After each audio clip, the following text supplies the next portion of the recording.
Hi and welcome back.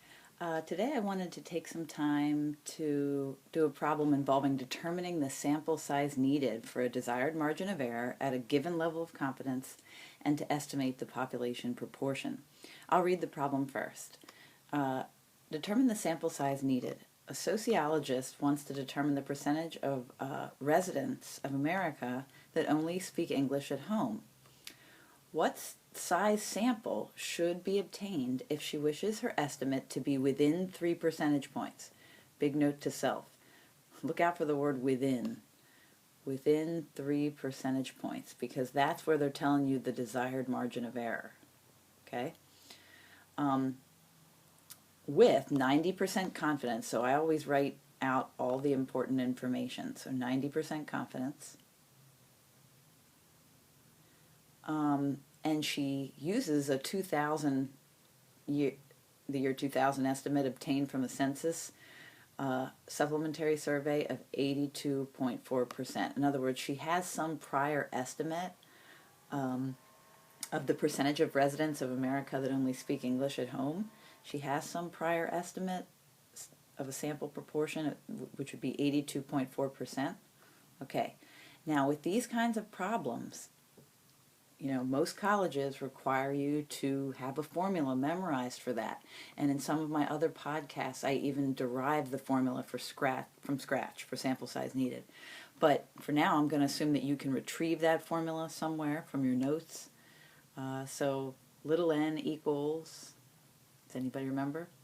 Perhaps you're thinking z sub alpha over 2 squared p hat 1 minus p hat all over the desired margin of error squared. So, a large part of statistics is making sure you're grabbing the right formula and you're inputting the right information. Okay, so there's the formula. So in easy words, we're going to have, and let me change my color here, we're going to have some kind of z-score with regard to, alpha over 2 with regard to confidence. We know our p hat, and we know our margin of error. So we really just have to plug and chug. Okay? Let me hit pause as I draw that out a little bit.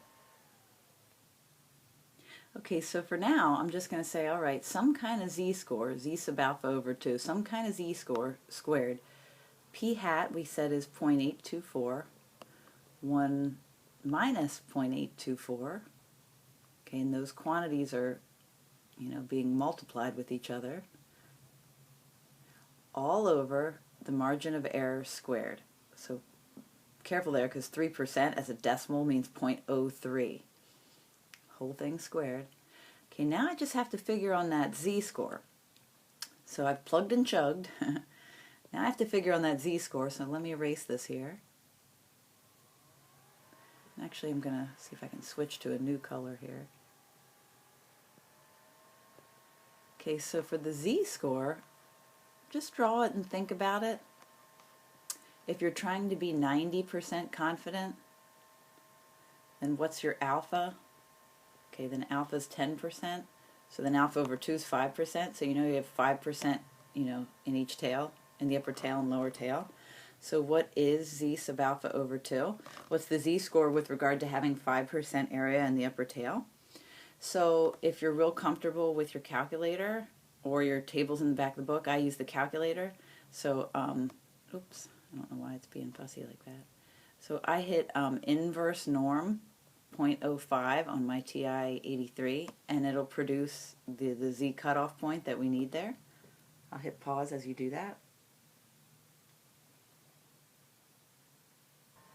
I just realized you might want to see me do that just as a reminder. So second distribution, oops, let me hit that again. Second bars, go down to inverse norm, 0.05. So it tells you 1.64, negative 1.64. We use the positive version, 1.64. So that's that z-score that we needed. Okay, so now for some reason it took away my writing, but I'm going to put that back. So 1.64 now we know is the z-score that we need, and the p hat was 0.824. and then 1 minus 0.824. Remember, with sample size needed calculations, you're always going to round up. All over your margin of error, desired margin of error, squared. Okay, let's crank that out. Take a moment to type that out on your calculator. Tell me what you get.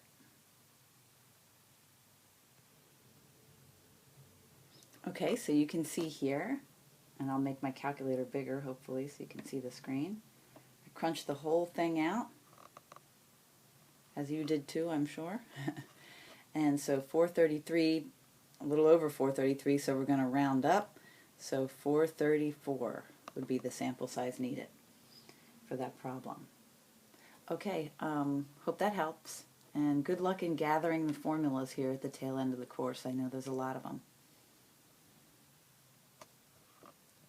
And again, I'll just repeat that formula. It's z sub alpha over 2, whole thing squared, p hat, 1 minus p hat, all over desired margin of error squared. Oh, and big note to self, if no prior estimate, I wanted to say this, if no prior estimate, and your author says this in the book, of p hat exists, what should you use?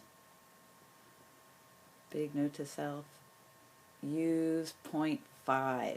So a lot of times the problems don't even give you a prior estimate for p hat, and you just use 0.5 for your p hat. Okay, good luck out there.